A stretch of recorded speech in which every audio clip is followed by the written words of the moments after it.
You're welcome to this special edition of the Economy and Politics Show, and this is dedicated to discussing special analyst reports and analysis from the stable of ProShare, Ottoabasi Abasiekong. Recently, ProShare published an analyst report on the pains of the Windfall Tax, appraising the National Assembly's Finance Act amendment. With me in the studio to have this conversation, which promises to be very interesting, is Ademidun Shogo. She's a corporate analyst with ProShare. Thank you for having me. Terver Audu, a macro-economist. Thank you for having me. And of course, Mr. Tosin Ige, head of research. Thank you for Always a pleasure having this interaction with our team. To our viewers, the Windfall Tax. Yes, the Windfall Tax resulted from a recent amendment of the Finance Bill to retrospectively impose a 50% levy, which was approved at 70% by the National Assembly on foreign exchange gains by banks in their 2023 financial statement. But let me begin with understanding why the government is taking on the windfall tax. Because my understanding actually over time, looking at Europe and even the UK, is mostly energy. There's a drive to renewable energy. So when there's a rise in international crude oil price and there's value for the energy companies, the windfall tax is imposed. So again with you, Teve, from the macroeconomic perspective, why is the government taking up the windfall tax? The windfall tax is very different from the regular or conventional tax. Different things, make them differ. Conventional tax are more predictable. The government seeks to make revenue, generate revenue from it, but it's more predictable. It's levied at a particular rate. It's not open-ended. Now, this is what makes it different from a windfall tax. The windfall tax, happens because the government wants to levy perhaps some gains that businesses in the economy were able to make. In the case of Nigeria, we see that it's happened that the devaluation policy we set in, made a lot of the banks to strategically position themselves on a long net open position, of course, leading to a lot of the FX gains.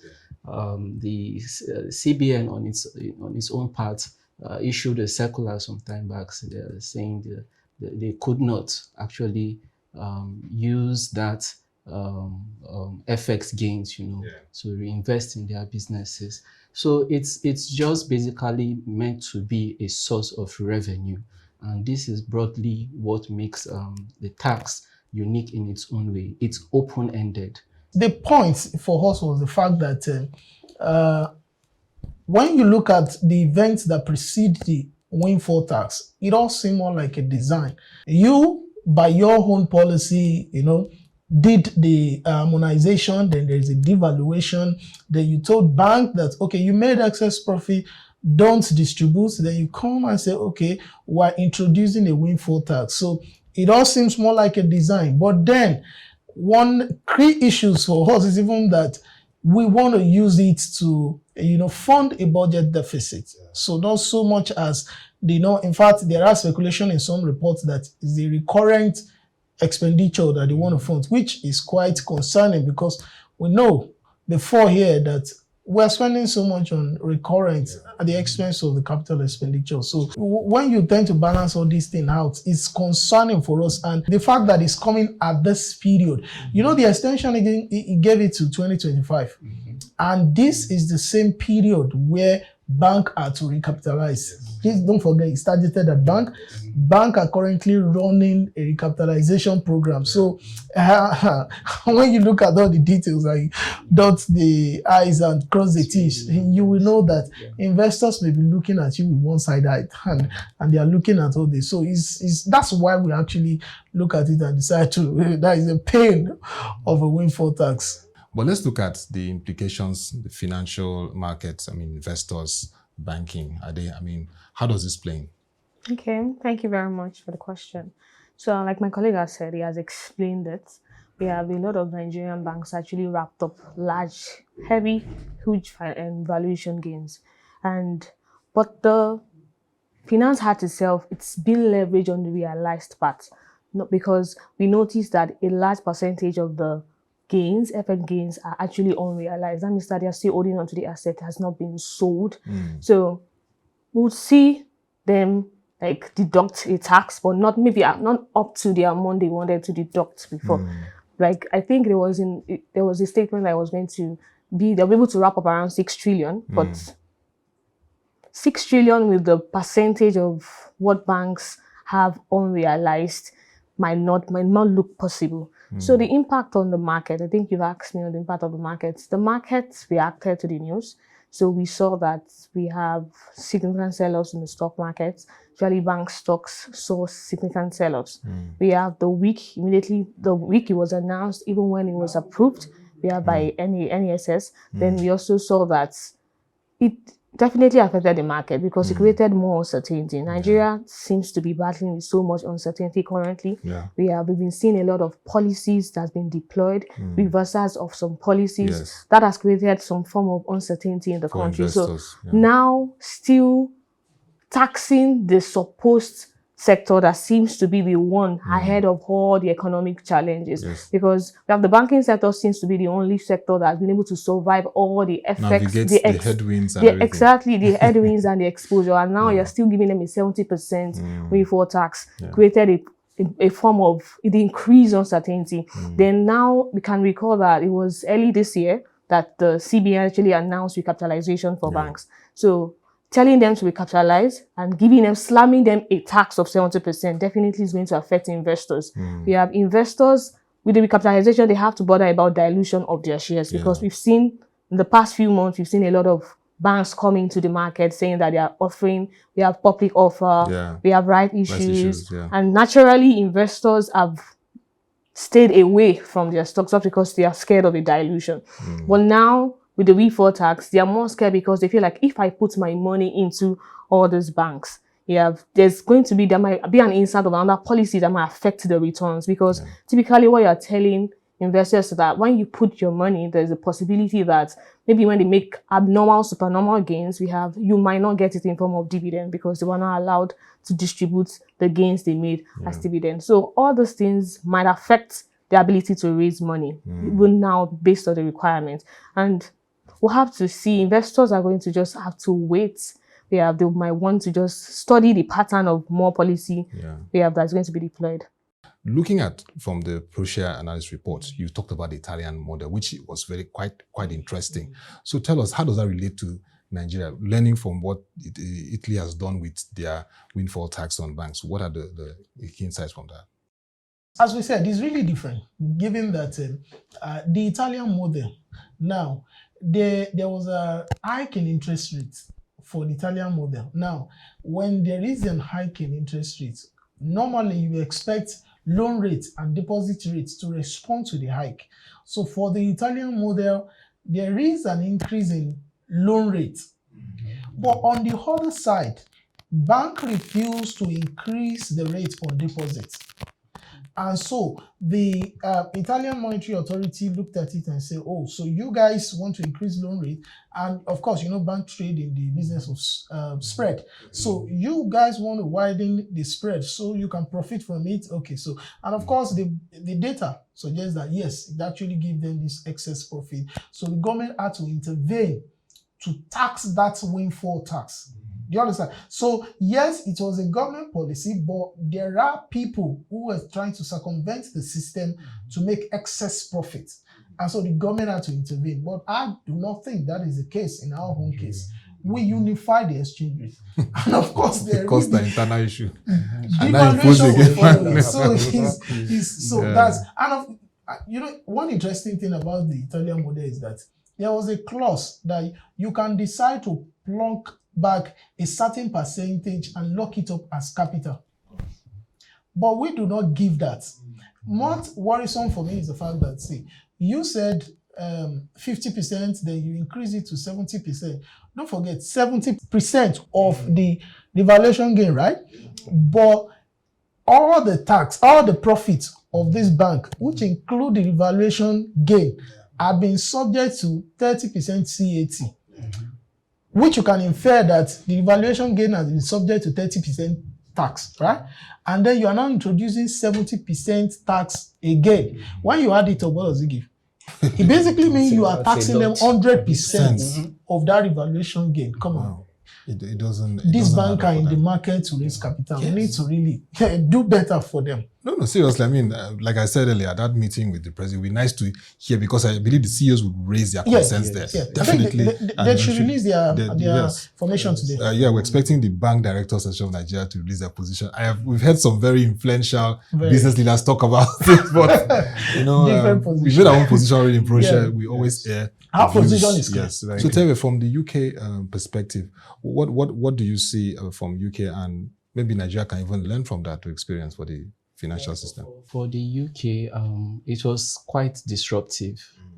Like we said, it caused some pains, but there would basically see it impacting. The pains were majorly felt by the business economy. The windfall tax was majorly channeled towards the oil and gas sector. Rishi Sunak, as at last year, was still the prime minister there, and I think it became implemented as at January to stay till 2028. Now, what happened was they increasing the windfall tax they had announced at 25% to 35%. Now, companies such as Total Energies, which happen to be like the biggest oil companies within the North Sea, as the Scottish region. Okay, I think they should be the second largest oil company there. So they are among the largest producer. They came out to actually say that we would be taking away about 25% of our investment.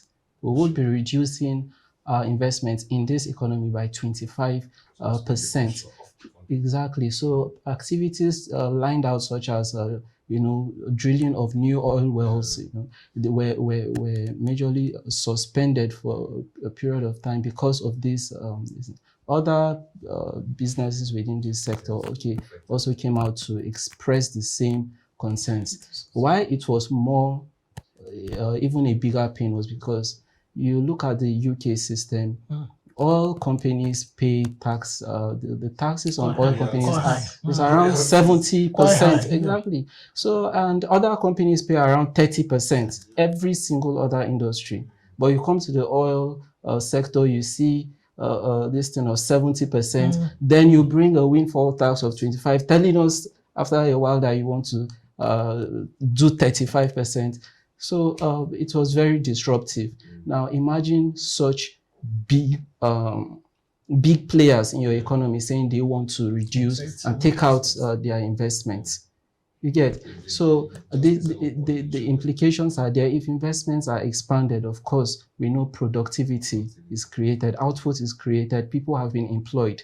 Okay, those employed people, that's income, which goes to household, which still circulates into other areas of the economy when these people consume. We've interacted with shareholders and they've shared, of course, you saw the views of shareholders. They are really livid about this. So when you take decisions like this and looking at the model, you consider other stakeholders, the shareholders and the markets. How do you see that playing? And are there some things that we could still learn from this whole process? Okay, I think we have this style policy announcement, the 70% windfall tax just shows us that there's a form of non-coordination when it comes to making policies in Nigeria. It just confirms to you that most times when we tend to make policies, we don't tend to involve the key stakeholders into it, and we don't do a proper assessment. So what I've noticed so far when it comes to policy in Nigeria is that there seems to be a lack of a cost-to-benefit analysis. So if we had done that cost-to-benefit analysis, we'll have seen that, this is what is going to impact. Because this windfall tax does not only impact banks alone, it still speaks to the real sector because the banks fund the real sectors and fund growth. So it's a chain. Exactly. So now that you're putting a tax on them, we have then considering that the economy presently is actually, there's a high default risk. We have, because of the inflation, we have non-performing loans are getting larger. Naturally, banks will just want to pull back. They want to try as much as possible to cut their costs, and that also speaks to the real sectors. Real sector can expand as much as possible. So when it comes to policies, we have that there's a need for a deliberate action for us to bring in all the key stakeholders. Let there be an ammunition. So when there's an agreement, it's easy for us to point out the weaknesses of the policy, to point out the impact, the likelihood impact, we're expecting it. When we don't preempt all this impact, it tends to give that the policies was not well thought, and it gives harm. It actually harms the economy, not only in the short term, but also in the long run. It also speaks, like we have said, speaks to the frequency of the policy. Yes. So Which some of the imagine economists who are in the presidential economic team have raised concerns. exactly. I think we raised it in one of our the economist conference, yes, because there's a need for a policy sequencing. Yes. We've noticed that imagine raising capital and still being taxed. Yeah. It's contradicting. It needs synergy. Exactly. There's a synergy. need for it to, and it's within the same year. We have 2023 to 2025. So it just puts them on a pressure. And when that pressure, it spreads to other parts of the country, and also it influences investors. External investors want to look at the possible outcomes before bringing their money. And now with the position of our foreign external reserve, we need a lot of foreign investors. We've consistently seen only FPIs. We need FDIs in the country. So we are supposed to position ourselves to attract them, show them that we are working on our economy to attract foreign investors, not the other way around by staffing the economy. It speaks to how conducive is Nigeria for business. How open is Nigeria for business? Exactly. That's something in the cooking by approach here. But Tosin, as we begin to wind down, she's raised the fundamental issue about policy sequencing. I just remembered that we have a federal government policy committee on fiscal policy and tax. I don't even know, but of course, it would be nice to hear from the Youdelele team if this was part of the whole conversation, because anything that is tax and all that, you want to make the environment conducive for business. But what's the outlook for the banking sector as it plays into the economy with this kind of development? We've not even added the fact that the cash reserve ratio is still 45%. I mean, it just shows that banks can really play big. To take it from that tax aspect, I do not think really that it will be part of the recommendations of the Presidential Committee on Fiscal Policy, because the last updates we heard from that committee was that they are trying to even streamline all our taxes. But as we said, by the design of windfall tax, it's not that they are doing something illegal, but as we pointed out, first the sequence, the value, maybe the communication that should come with it, all of them were not properly done. So that was why it's really creating that pain and that bulls that it is creating. But in terms of the outlook for the banks, as we said, really, if you are in the category of bank, maybe you are in the finances of bank, the best thing for you to do is to be conservative in terms of what you are declaring at this period. But of course, we know also that the CBN has capped their open position, so it's unlikely. Just naturally, it's unlikely that they will record that large devaluation gain as we've seen before. But even if they so do, just be conservative in terms of declaring the profits. But we are quite positive for the government will still be able to make something, because yes, they will still, because even at this period now, the exchange rate is still not stable. We're still having that volatility. So there may still be some gain, but it's unlikely to be that high because of the capped on net open position. So, but what we'll see going forward is definitely that bank will be very conservative in terms of declaring all of those profits. Terver, let me take you just 1 minute on the economy. What do you see happening? I mean, we are looking forward to more investment, looking to more activities and growth. Will this impinge the growth of the banking sector, the financial services? Yeah, the economy right now it's in a volatile position. Okay, and creating a policy that will make, like he said, tax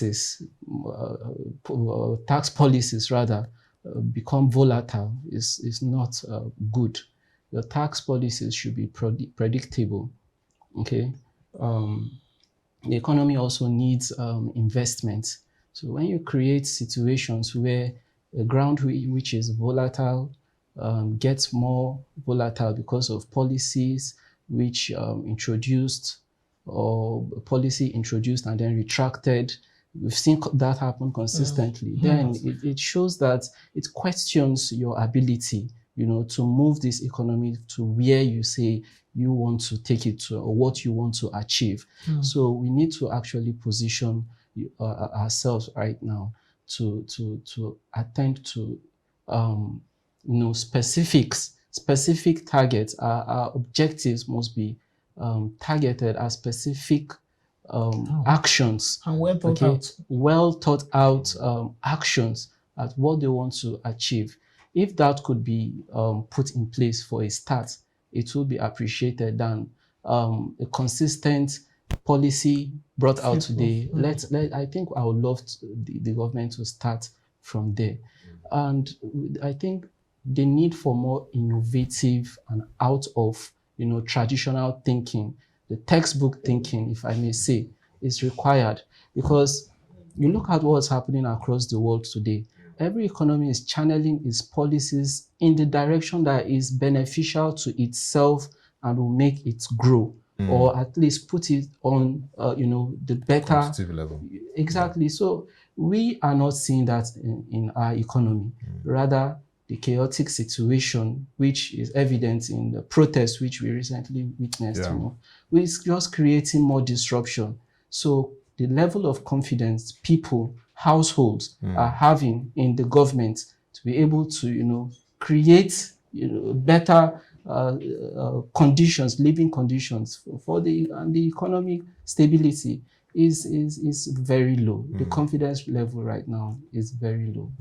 So sorry, just to add to what he said before you go. So I think when he just said they need to be innovative, I just remember that we've said that, please, let's not be asking the government to be innovative again. Let's give them, they should bring out the plan. And, analysts and stakeholders should subject the plan to scrutiny, and then programs, refine plans, it projects, such that we have a plan, we have a Nigerian dream, we have a Nigerian plan, and as such, governments can run with that. So when we see deviation, we're able to point out, no, you're not in line with plan. So I think is that all encompassing Nigerian dream where we're going that we really need at this time. Yeah, and exactly. For you, I mean, we do a lot of recapitalization watch every week and all that. How does this really impact the banks? I mean, corporate analysis on the banks, a lot of concerns, investors calling, and what are we looking at? I mean, for the sector. Okay, yes, the recapitalization is still ongoing. We have a few of banks still in the market. So we have some banks in the market. Yes, the stock market, Nigerian stock market is still performing well. Yes, and that shows that the market is still doing well. But we have, based on the ratios, we have the market is dominated by domestic investors, domestic institutional investors. So I think they account for like 60 to 70% of the market. That's why we're still seeing a very strong performance in the market. It speaks that, yes, maybe domestic investors can be able to pull this money for the banks. I think, and an estimate, I think banks needs to raise something above 4 trillion for all the banks to meet the new capitalization. So yes, the market is doing well. We have investors can still be attracted, domestic investors, but the foreign investors, we've noticed that the number of outflows, yes, have actually outweighed the inflows from foreign investors in the new figures. If so, from January, we have for January, February, and some of it, we've seen a lot of outflows. We have in the market, when it comes to the equities market, foreign outflows, I'm talking to be specific. So yes, it might show that the confidence of foreign investors might be a bit shaken, but domestic investors should be able to help banks. But recently, the Cardoso, that's the governor of CBN, made a comment that there's been a lot of foreign attraction to banks recapitalization, those banks. So we'll have to wait to see the result of the recapitalization if these banks are able to raise this money. And banks seems to be the highest attraction when it comes to for FPIs. Yeah, the likes of Stanbic and other banks, we've seen them enjoy a lot. FPIs, exactly. We just hope for the best, but of course, this analysis report shows that it's very important for us to always dissect policies because it has impact on the economy and sectors. Thank you so much, Ademidun Shogo, corporate analyst. Roshan, nice to have you have this conversation. Terver Audu, macro-economist, and of course, Tosin Ige. We always have these conversations on the economy. Head of research, Roshan. Thank you so much.